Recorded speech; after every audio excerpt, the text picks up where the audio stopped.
welcome to LDM Sports Talk, the sports show that talks about sports and other topics relatable to sports fans.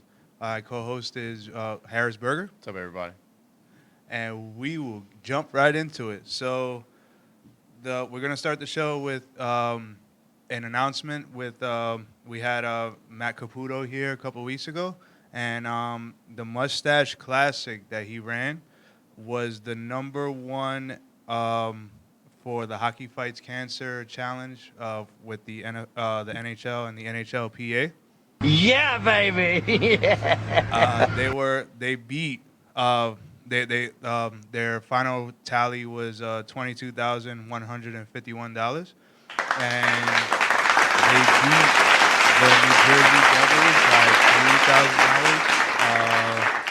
$3,000. The Boston Bruins by almost $11,000, and rounding out the top four was the Anaheim Ducks. Yeah, good for them. Raising money for the Movember Foundation. Great cause, great tournament from what they put on, from the pictures we saw and the videos that I've seen from that Matt has shared with everybody. So great event, great job, guys, and hopefully we can be a part of it next year. Yes, congratulations to Matt Caputo and his team. And we would jump right into college football.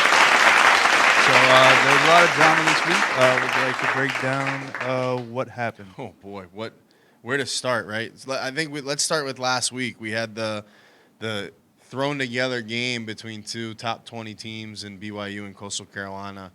Game that came together Thursday night, ended up playing Saturday. BYU traveling across the country to Myrtle Beach to play those guys down in Coastal Carolina. What a football game those two teams put on. Looked like two Power 5 conference teams going head-to-head.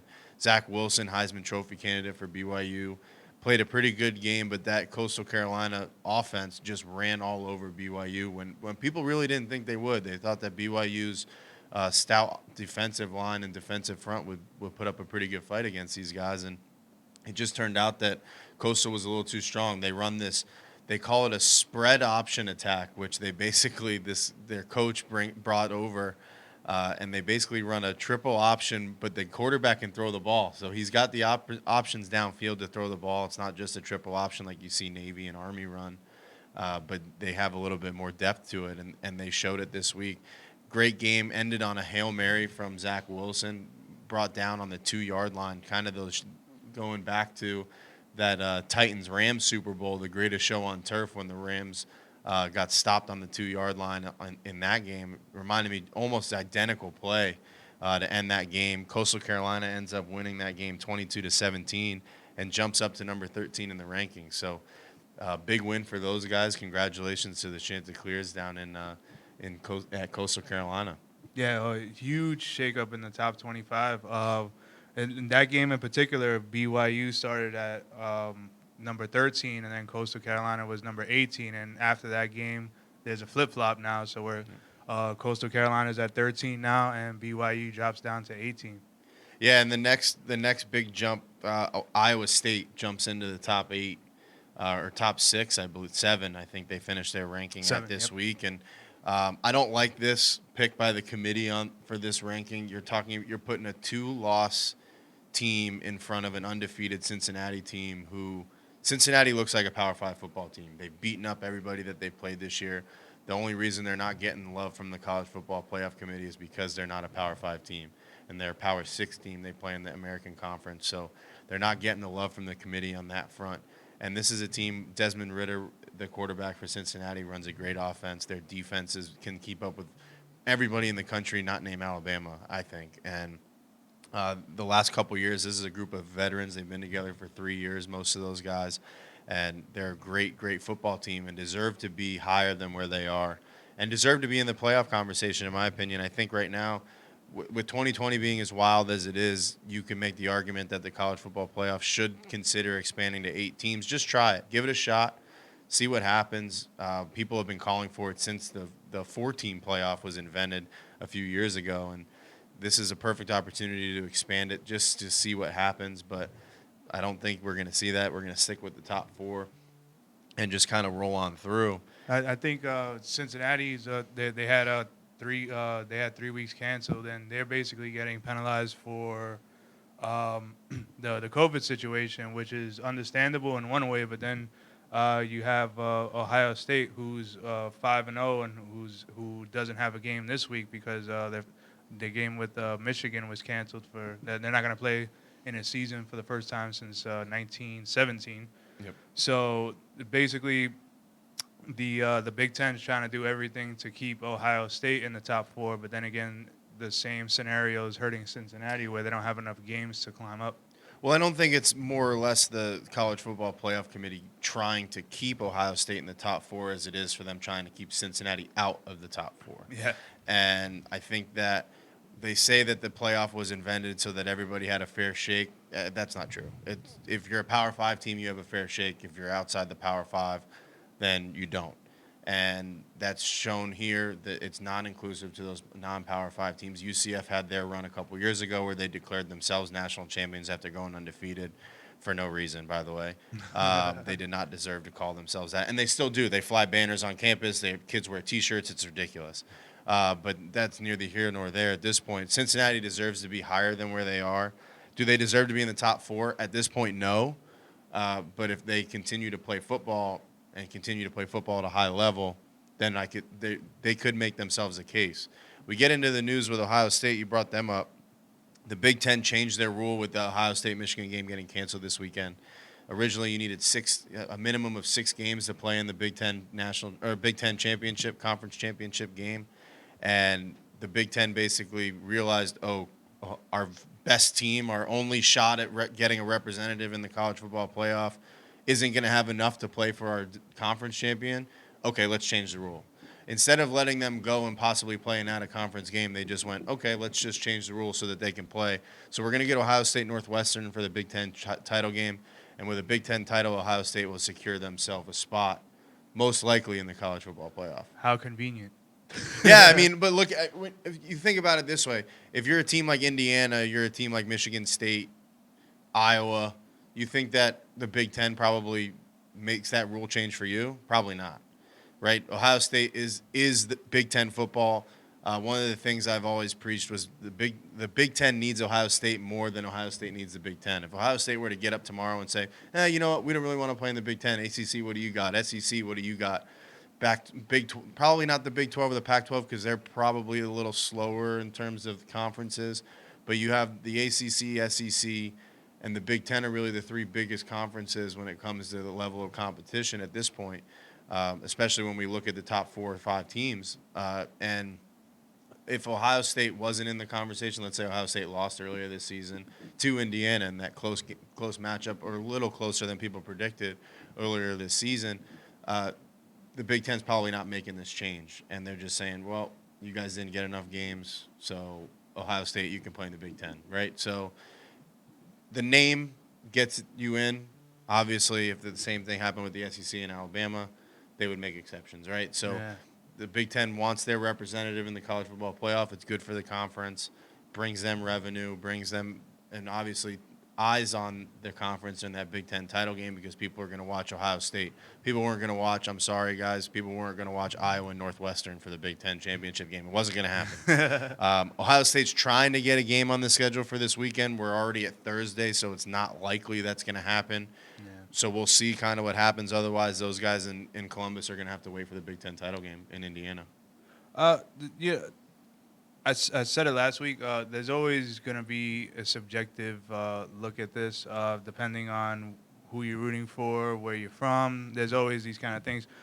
Looking up and down this list, and you see like there's some teams playing as many as 10 games. There's some teams playing 8 games. There's some teams playing 5 games. USC is at number 4. I mean, at number 15 with 4-0. You know, it's really murky to even try to make any real kind of sense out of this.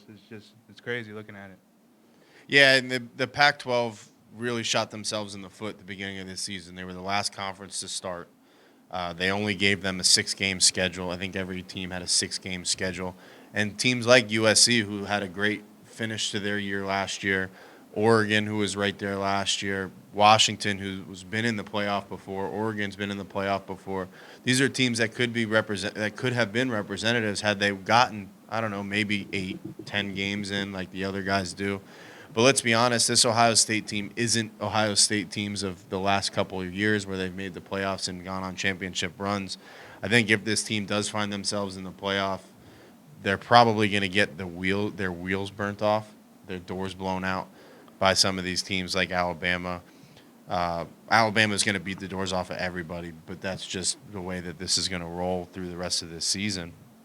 But yeah, I think that the Pac-12 doesn't have enough credit competition-wise to get themselves even considered for the playoff. That's why those teams are ranked as low as they are. And the Big 12's beat themselves up over the course of the year. That's why Iowa State is the highest-ranked Big 12 team with 2 losses. So there's no way that team can find themselves into the playoff with the last couple weeks of the season where you still have undefeated teams and 1-loss teams. The one crazy variable I think with the missing games is you're missing, like the what if factor, like if a big upset could have happened, or if like a huge injury could have happened, or even like 2 injuries that could have decimated somebody. It's really weird just the way that they're going about the schedule, but at the same time the show must go on, so they're gonna figure it out. That's it, and that's exactly what we're going to see. Whatever it is going to be what it is, and that's it. That's it. And we got 2 weeks of the conference championships start rolling through. 3 weeks until we have the college football playoff. So we'll have another update on Tuesday with some new rankings after this weekend. And then 2 weeks from now, we'll have the ACC championship, SEC championship games in the Big Ten. So you have some playoff scenarios. Let's take a look and see what you got over there. Yeah, absolutely. So we'll roll through these a little bit. At the first one, we have the top 4 teams as is, right? So we'll have Bama taking on Ohio State, Clemson, Notre Dame rematch. This one's going to be tough because I don't know how this is going to shake down.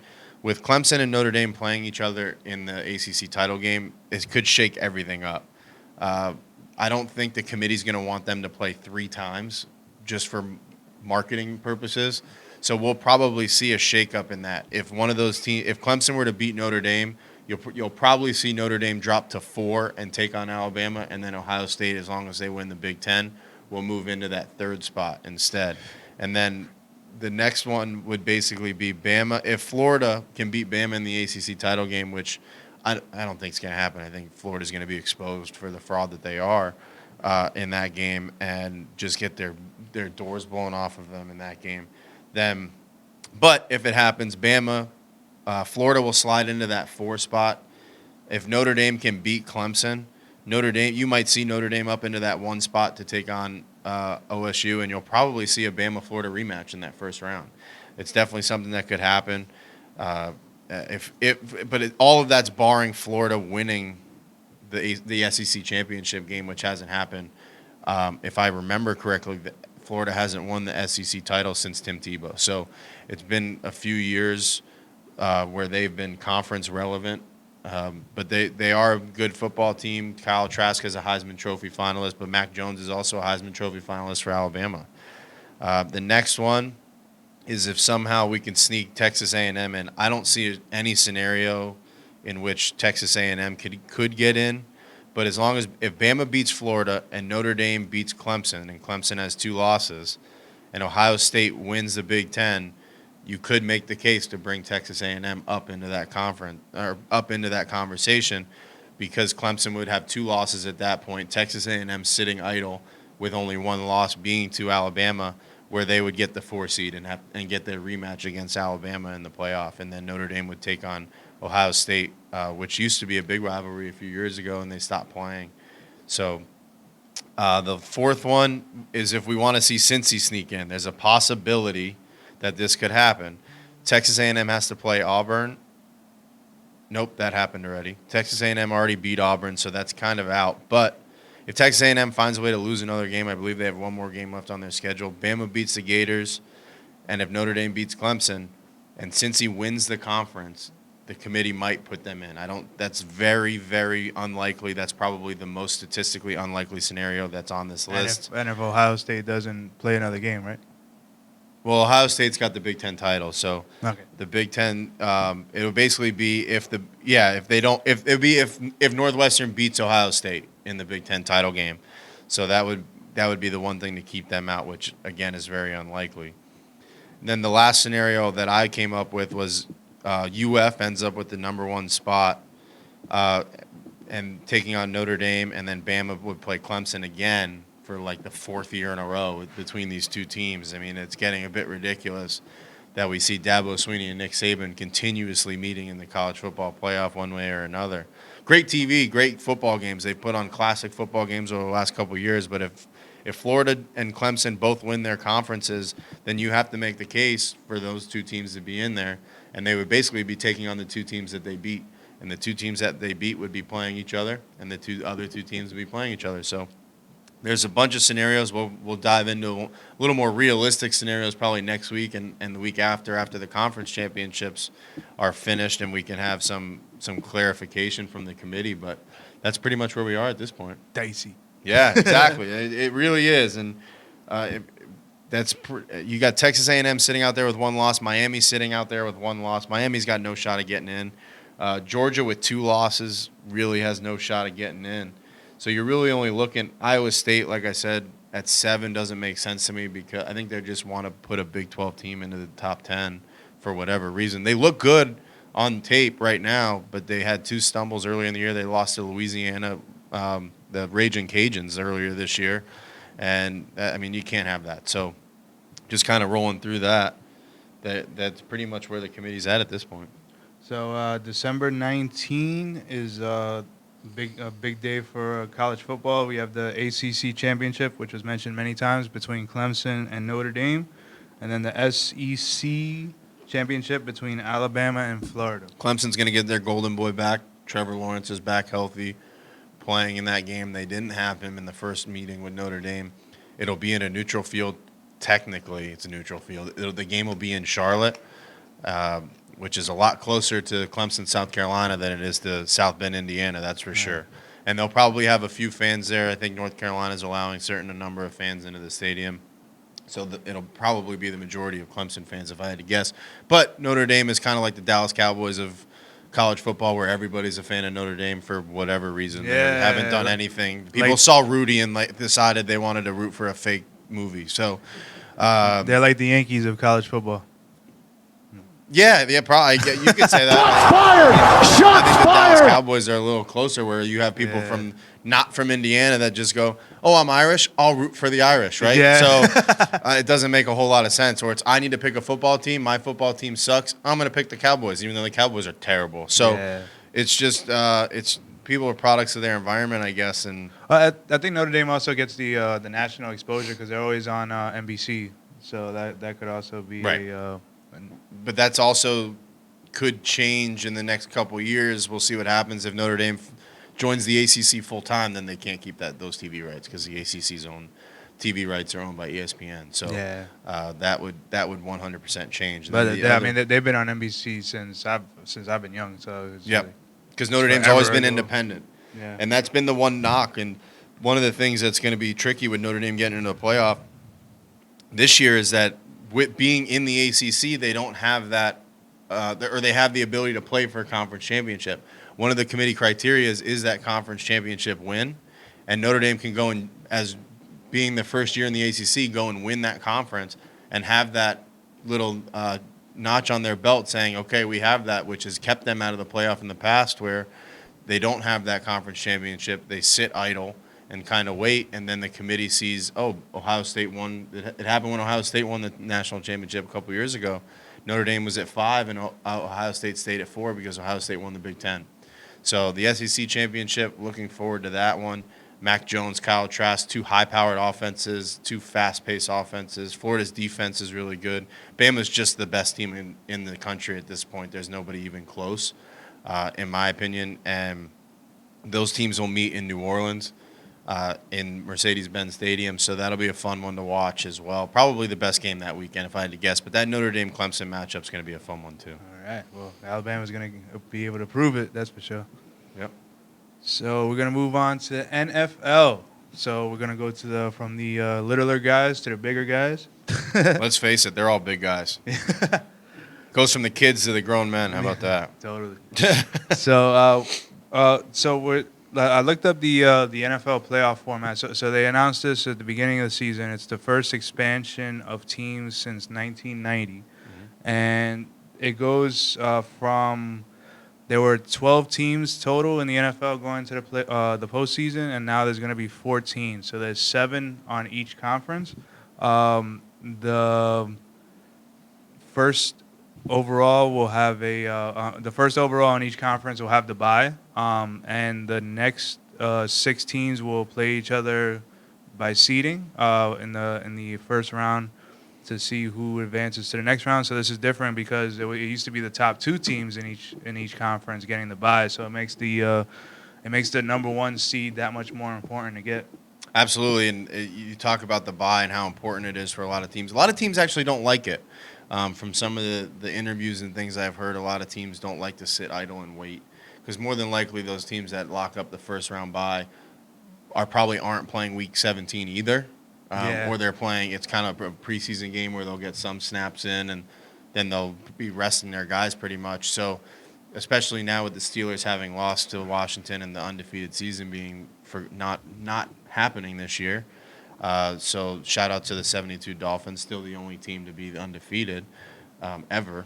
But this playoff format's interesting, and it could still change. If we still have a game canceled for COVID, then they're going to expand to 16 teams. We'll have 8 teams from each side getting in, which for a lot of teams that are on the bubble is really important. So they might be rooting a little bit for some other teams to have some issues, or the Ravens rooting for the Ravens issues to continue with Des Bryant testing positive on 20 minutes before kickoff on Tuesday night. So a little bit interesting things going on around the league. Playoff is interesting right now because you have the supreme leaders at the top, and then a lot of teams are kind of in the hunt or on the bubble. You look at the NFC, and there's 5 teams that could still find themselves into the playoff picture. Yeah. And as much as we've made fun of the NFC East all year, they could end up with 2 teams in the playoff. It's a little bit crazy now at this point. The Washington football team, as I mentioned, beating the Steelers this week on Monday Night Football, keeping pace with the Giants, who got a big win on Sunday against the Seahawks. Both teams are 5-7, 3 and 4 game winning streaks apiece. Find themselves in the hunt at this point. You need a couple people above you to start losing some games. The Seahawks, if they keep losing, the Vikings, the Bucks are right there. So if these guys keep winning and the other guys keep losing, the NFC East might find themselves 2 teams in that playoff.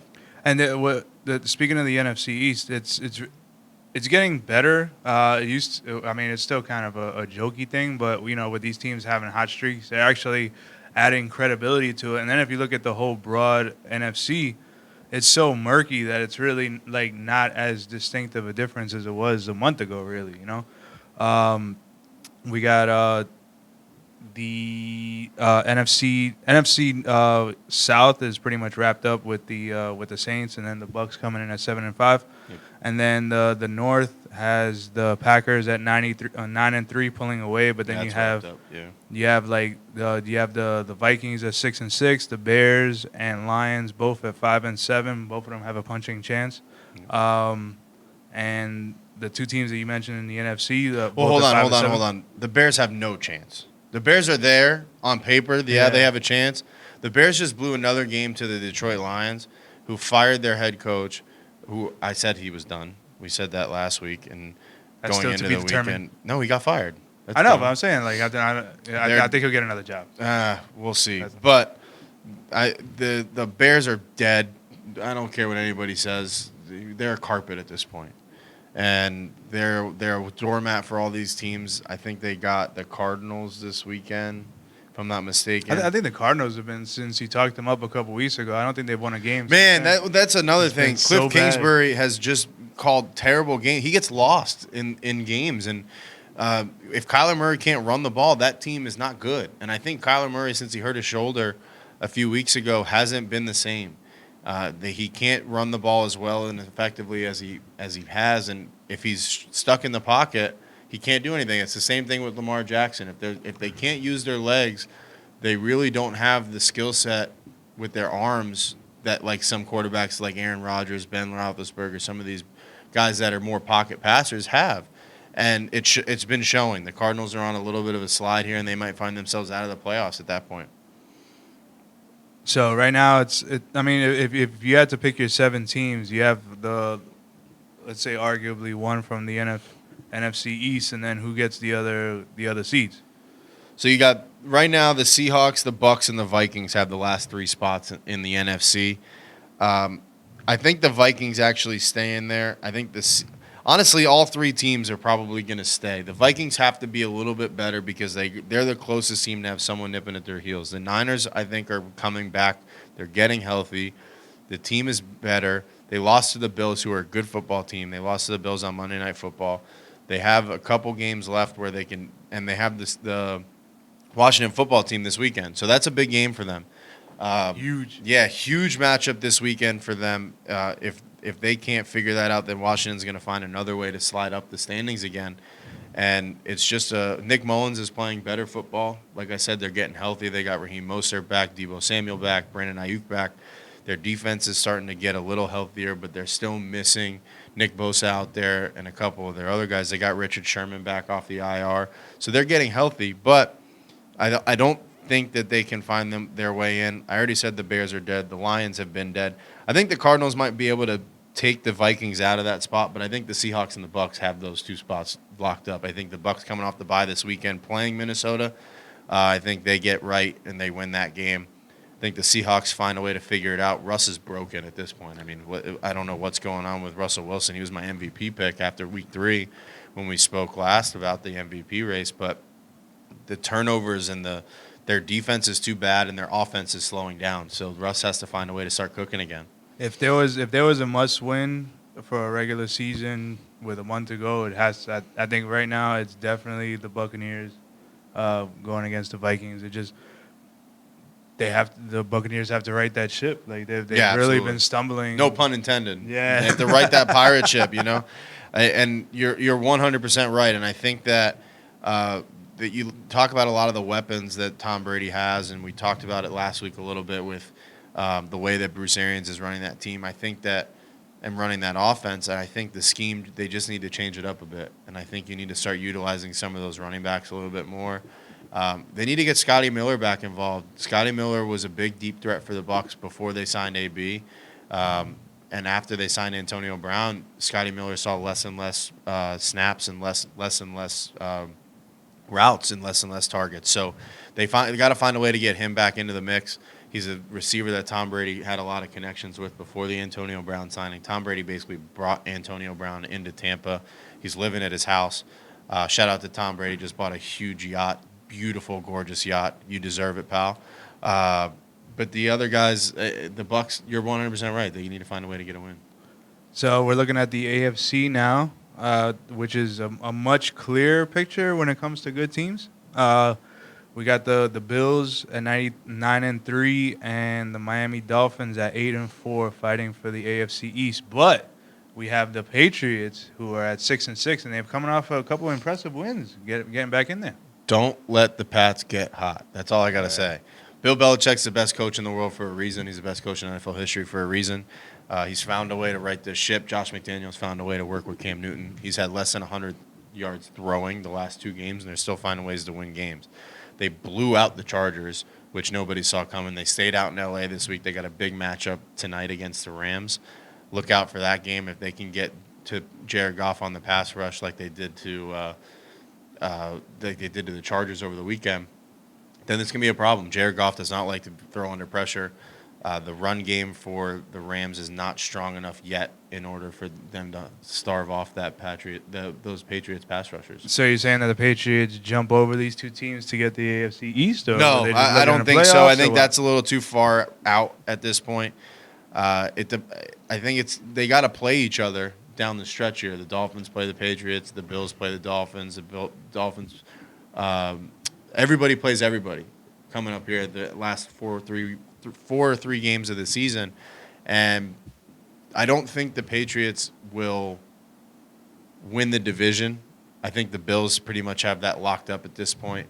But I think the Patriots could find themselves into a playoff spot. Just get to the dance. That puts Bill Belichick in the Coach of the Year conversation. I think that puts him in the driver's seat for Coach of the Year at that point. With the roster that he has and the amount of guys that opted out before this season started, and the amount of what he's been able to produce on the field, I think you have to put him in the conversation for Coach of the Year. Conversation, yeah. Who do you put in front of him? Well, I mean, you have, At that point, if they find a way to make the playoffs, if they don't make the playoffs, I don't think he can be in the I conversation. mean, you have the Steelers at 11-1. I mean, there's nobody better than Mike Tomlin right now. I don't think. See, I That's would the- put Mike Tomlin at third on my list. If the Patriots find a way to make the playoffs, I put Bill at the top. Yeah, I'm a homer. It's a homer pick, whatever.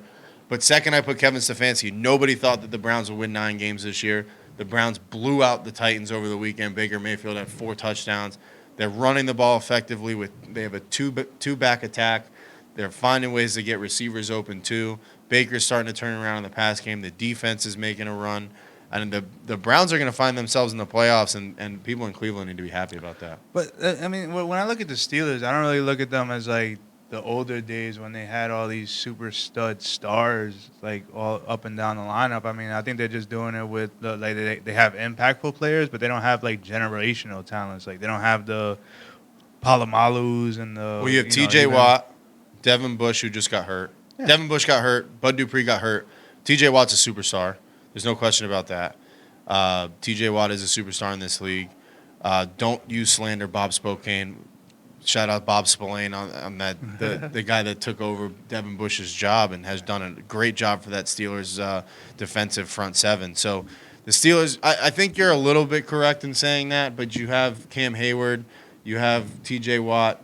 Those guys are really good, and they have big names impactful in the players. league. Yeah, but they don't have but those like, are the big generational ones. You know, they don't have like the. Well, that's because this super is their top first couple years in the league. You don't know if they're generational. We didn't know J.J. Watt was a generational player until his 3rd or 4th year in the league. This is T.J. Watt's 2nd or 3rd year in the league, so we're getting on that point. But I would say that Ben Roethlisberger is a generational talent, wouldn't you? Yeah.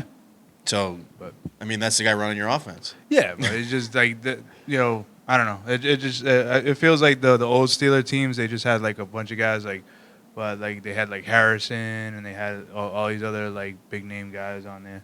I don't think there's as many on this squad. But then again, the one constant is Mike Tomlin, and this is a team that lost Le'Veon Bell. They lost Antonio Brown, and it was like they didn't even skip a beat. They just kept going. You know? Well, I think 100%. I think Mike Tomlin is arguably one of the best coaches in the league at this point. Easily top 5 coaches in the league, probably top 3 if you had to make me write a list out right now. He's put together a great football team. There's no question about that. They went 11-0 and finally lost the game. They ran into a good coach team. Ron Rivera is another great coach in this league. You look at what he's doing in Washington and what he's been able to do with Alex Smith, who, I mean, he locked up the comeback player of the year when he stepped foot on the field earlier this season. But now he's playing winning football, and it's incredible what he's been able to do. So you look at some of the things that's going on in Pittsburgh, and you see, yeah, you're 100% right, but I think that they do have those generational players with T.J. Watt, Bud Dupree, Devin Bush. I think these guys are great linebackers for the Steelers. I think that Ben Roethlisberger has always been a generational guy. Chase Claypool should be in the Rookie of the Year conversation.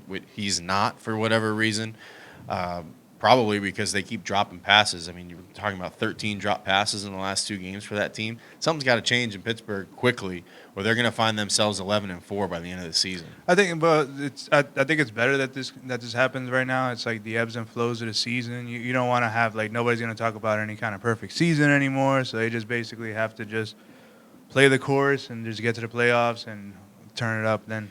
Yeah, but the problem now you're going to run into is you're going to find yourself looking up at the Kansas City Chiefs. Kansas City Chiefs locked up a playoff spot over the weekend. The Steelers have not yet, with that loss on Monday night or Monday afternoon, excuse me. But what they're going to find themselves doing is looking up. They have a tough road ahead. You got the Bills this weekend, which is I think that's what happened to the Steelers on Monday is they kind of looked ahead. They looked past the football team this week. Well, they had that and craziness with Bills. the game the game against the Ravens kept getting pushed back and pushed Yeah, back. shout out to the NFL for taking complete care of the Ravens and doing nothing to help the Steelers. By the way, I mean, God forbid Lamar Jackson has to sit out another game and you don't get to see him on TV and the Ravens lose. Yeah. And John Harbaugh ran his mouth and cried and moaned and, for lack of a better term, and I won't get dirty with it, but Right. he basically just ran his mouth and cried until they changed the game for him, and they got to play on Tuesday night, and they just put an absolute ass kicking on the Dallas Cowboys, and the Yeah. Cowboys are dead. I mean, they've been dead, and Mike McCarthy might find himself on the hot seat 1 year into his job. So the Steelers, yeah, they had a 5-day turnaround to Washington's 12-day turnaround, but no excuses. Play like a champion is what Mike Tomlin would have said. He literally said in a press conference, "We don't care," and they went out there. They didn't execute what they needed to execute against the football they team. had the room not to care. You know, you go from 11-0 Oh, to yeah. 11-1. It's like no sweat off their nuts, But really. do they really have? They're starting to trend down now. You saw they had the tight game against the Cowboys. You had a tight game against the Ravens. Depleted Ravens squad. Yeah, depleted Ravens squad. Then you lose this game against the football team, and you see other teams. I mean, the Chiefs are not going anywhere. Now they jump them. The Bills get a big win. And you look at the other side, and you see the football team trending up, the Giants trending up. You see all these teams trending upward, and you're kind of trending downward, even though they were still winning games. I mean, they still didn't come close, or they still are. You have these other teams that are doing really well now. So we're gonna go from the very top of the NFL to the very bottom of the NFL. We have to talk about this just because it was really crazy. What the New York Jets versus the Las Vegas Raiders. The New York Jets inventing new ways to lose football games. Yeah. So there was a lot of talk this week about initially tanking the game. Greg Williams ended up getting fired the next day. I don't think there was a tank in that one. I think Greg Williams wanted out of town. Yeah, I think he wanted to get fired. Definitely, because they still get the money anyway. So here's always a possibility. Yeah, I mean, here for those of you that missed the game, the Jets were playing pretty good football. Sam Darnold had 3 touchdowns in the game. I'd say that to be fair, the past couple of weeks they have been putting points on the board. Yeah. It's been a lot different. You know, like they had the Miami game when they had like 3 points, and like a couple of times they were barely getting to 17. But now it seems like they're putting points on the board. So Yep. So with 13 seconds left, the Raiders were on the Jets' 46-yard line with no timeouts, have to score a touchdown to win the game, and Greg Williams calls a cover 0, which is no safety help over the top, one-on-one everywhere, and he brought 7 guys on the blitz. Adam Schefter said in the history of the National Football League, whenever there was a Hail Mary situation, nobody in the history of football has ever brought more than 6 on a pass rush. And only 2 times has someone brought 6 players on a pass rush on a Hail Mary situation, and Greg Williams brought 7. And, I mean, Rex Ryan said on Get Up on Monday morning that it was the worst play call in his 50 years of coaching, or whatever it was for Rex Ryan, that he said his dad rolled over in his grave when he saw that. And it was the worst play call absolutely in history. The only explanation that I have is that Greg Williams did not want to be the defensive coordinator for the Jets anymore. And in my opinion, this is on Adam Gase. The report was Adam Gase already had his headset off, wasn't listening. If you're Adam Gase and you listen to that play call and you hear cover 0 come over the radio, you go, If you're a real head coach, you go, we're not playing that. Check that down. We're playing cover 2 over the top. Or if you're one of the defensive play callers, if you're on the field, how do you not check out of that? Marcus May needs to make that call and check out of that, or whoever the defensive play caller is for the Jets at that point. Marcus May was the guy that I remember the name because he came on and said it was a terrible play call in the press conference. Yeah, he's the captain. The next morning they fired Greg Williams. So Greg Williams deserved to be fired. Adam Gase saying that he was flabbergasted that they called that was a wild. I mean, you should have heard that and said, no, we're not doing that. That guy just absolutely takes no accountability for being a Zero. head coach of a football team, which is very. I think the one comment that he made was that he personally took responsibility for not developing Sam Darnold enough. That's pretty much it. But everything's always them and not us. You know, when he speaks in these conferences and things like that, it just absolutely sends the wrong message. Now, as far as the future of tanking goes, Greg Williams obviously wasn't going to be around when they potentially get Trevor Lawrence. Yeah, he wanted pick. an early vacation. So there's really does he care about getting Trevor Lawrence? He's a defensive coach. He doesn't care. Yeah, so there's no intentional tanking there. Now also, there's also it's also on the 7 Jets that, you know, if you're sending 7 and there's only 6 to block, there should be somebody free enough to get there. And then like with a play like that, like they need to be able to make the wide receivers need to be able to run enough, and the quarterback needs to have enough time I don't put get it on the the ball player. down there. I don't put it on the players. I mean, Because you talk about putting, so the guy that ended up scoring, Henry Ruggs ended up scoring the touchdown for the Raiders. Henry Ruggs is the first rookie wide receiver drafted, ran a 4.2 in the combine, and you put him up against an undrafted corner out on the edge, one-on-one, with no safety help. There's a lot that had to go right with that situation, and But if you're a good quarterback, Derek Carr is a middle-of-the-road quarterback, but he's good. He plays in the National Football League. You're a good quarterback, right? Derek Carr probably got up to the line, saw cover zero, and went, "Oh, you're gonna play cover zero? Okay, thank you." Took his 4-step drop, 5-step drop, whatever it was, and threw up the ball. And he knew Henry Ruggs was going to be there because Henry Ruggs is probably one of the fastest players in the league, and just let him go and let him run underneath it, and that was it. Yeah, should the pass rush maybe have gotten there? Sure. Was it the wrong play call and were they set up for failure? 100%. 100%. Every time it doesn't work, it's always the wrong play call. See, that's the thing too. That Greg Williams' thing is, I live by the blitz, I die by the blitz, and that's good for Greg Williams. He died on that sword, right? Yeah. And he's going to die on the hill that of what he's always done back when he was with the Saints, even before that. So the guy does what he does. It didn't work out in this situation. He gets an early vacation because, let's be honest, they're going to clean house at the end of the year anyway with the coaching staff. So he got an early vacation, still gets paid, still gets to run through this. And you talk about trending down in New York. You talk about the other team in New York trending in the right direction. Yep. And that's the way it's going to be for a while. So, you look at the Giants and what they were able to do this weekend. Daniel Jones out, Colt McCoy steps in, and they beat the Seahawks. Backup quarterback. With a backup quarterback, the defense steps up, keeps Russ contained, keeps those big receivers contained. DK Metcalf, no touchdowns. I mean, it was a great game for the Giants. Joe Judge has really built a culture. Shout out Joe Judge, came from the Patriots organization. Building a real culture over there. You talk about everybody. I mean, you listen to the interviews from the players this week. Logan Ryan, who came from the Patriots a few years ago, was on the Titans last year.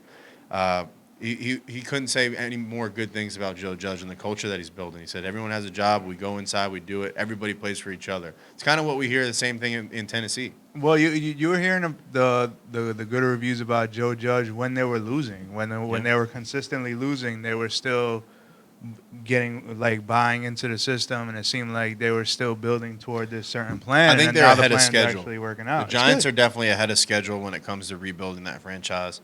You talk about Daniel Jones and how good he has been, or he's been good enough, I should say, this year. I mean, but they lose Saquon Barkley week 2 or week 3 of the season. You thought the season was done, right? Joe Judge says next man up. Let's to be keep going. fair, the season was done up until like a month ago, and then they go on this 4-game. Well, luckily the streak, Eagles and couldn't do was anything, good. and Carson Wentz sucks, and Doug Peterson sucks, and everything in Philadelphia is terrible. I'll go on rants every week for the rest of the season for that organization. It's just piss poor all the way around. But the Giants really took advantage of that, and you see they kind of bought in. The Eagles really haven't. But you see kind of something similar in Washington with Ron Rivera. But Joe Judge is a first-year head coach, buying in, comes in. Saquon Barkley goes down, their franchise player. Their franchise quarterback goes down last week with a hamstring injury. Colt McCoy steps in, does enough for them to get that win, comes in this week and has to start. And Colt McCoy said Daniel Jones was there every step of the way, helping him prepare for this game in the film room, on the field, at practice, everything in between. Daniel Jones has emerged as a big leader in that locker room, and good for him.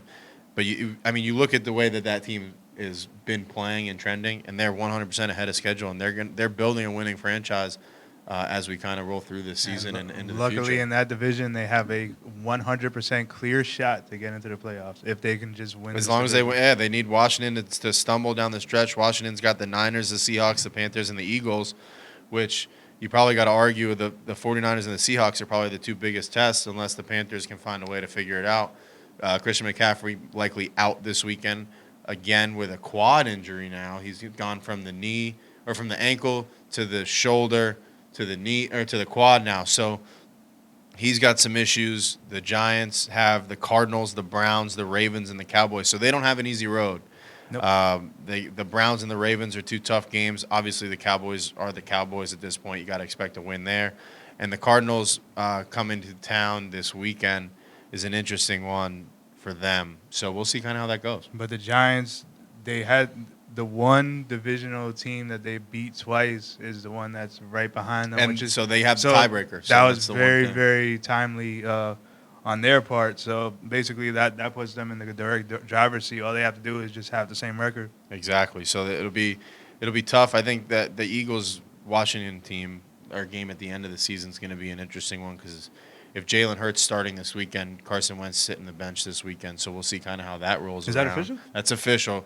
Jalen Hurts has been activated as the starter for this weekend. So we have Jalen Hurts making his first NFL start against Taysom Hill. Who would have thought the beginning of the season we would have seen Taysom Hill versus Jalen Hurts in Week 14 of the NFL? So a little bit of Week 15 of the NFL season. So a little interesting tidbit there. 2020 at its finest. That's for sure.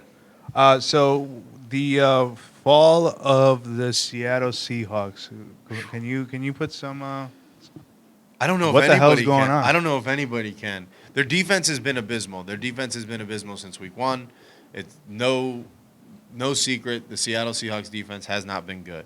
Russ has been able to keep them in games and win games because of how good he's been. Russ then found some turnover issues, and then the offense has slowed down. They lost Chris Carson. They lost a few guys. They lost 2 running backs. We're using rookie running backs, having some issues there, having some injuries. Tyler Lockett went down with an ankle injury. DK Metcalf is obviously the strongest receiver on that roster, probably one of the best receivers, if not the best receiver in the league, outside of, I don't know, Odell Beckham, if you want to call him that. Definitely putting up numbers. Yeah, absolutely. So Russ has to figure out a way to get back to what he was in the first 4 weeks of the season when he was the talk of the MVP candidate. He was the number 1 MVP candidate at that point, and I think we talked about it earlier in the season. He has never received a vote for MVP ever, and if he continues this way, I think if you had to vote for the MVP tomorrow, he still doesn't get a vote at this point because you have Aaron Rodgers playing as well as Aaron's playing, and you have a few other guys who are just playing flat out better than what Russ is doing. And that the team goes where Russ goes. If Russ doesn't play well, then the Seahawks don't play well. Yeah, and you got the Rams barking up the tree up there, trying to get the number 1 spot too in that division. I don't know. I see the disappointment with Jamal Adams, and I'm very disappointed too. I just think Jamal Adams is a system kind of safety, and he's not in the system that he needs to be in right now. On top of the fact that he just might potentially be a super crybaby. Well, yeah, he was hurt a little bit, I guess, right? He missed a bunch of time in the middle of the season, and then there was some pushing and shoving between him and Pete Carroll, or some words were exchanged. Yeah, but now they've had pleasantries, and now Carroll and compared him to Troy Polamalu. Yeah, which is pretty crazy. look, Jamal Adams is a good safety. I mean, he's not a safety.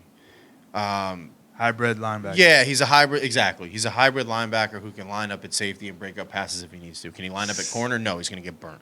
Yeah. If he lines up at corner, he's just not fast enough. Certainly not the ball. He's a pass rusher. Polamalu is. He's a linebacker who's too small, so he plays safety, right? Technically plays safety, and he gets after the quarterback, but he hasn't been able to get as much productivity as what he did with the Jets. And the Seahawks gave up a lot to get him, and for him to miss as much time as he's missed, and the Seahawks defense to be as bad as they are. Granted, they've been getting better with the addition of Carlos Dunlap, getting Jamal Adams back into the lineup. The defense has been better, but on the outside and in the secondary, which is technically Jamal Adams is in the secondary, they have just been getting torched week in and week out by teams just throwing the ball over the top and being able to go to work. And we saw that this past week. The Giants, I mean, Colt McCoy won the football game. Colt McCoy hasn't started a game in probably 4 years, probably even longer than that. People were expecting Colt McCoy to go out there and hand the ball off to Wayne Gallman, hand the ball off to Deion Lewis, or just throw checkdowns. And he was able to spread the ball around a little bit and find Evan Ingram, find Sterling Shepard, find some of his other receivers, and be able to get rid of the football quickly to stop that defensive front seven and to stop Jamal Adams and try to slow them down. So the Seahawks kind of have to bounce back this weekend, but we'll see. Yeah, definitely will. So that wraps up our show for this week. Thank you very much, Harrisburger. Absolutely. Thanks, guys. My name is Alfonso Caldero, and we'll be back next week. LDM Radio Sports.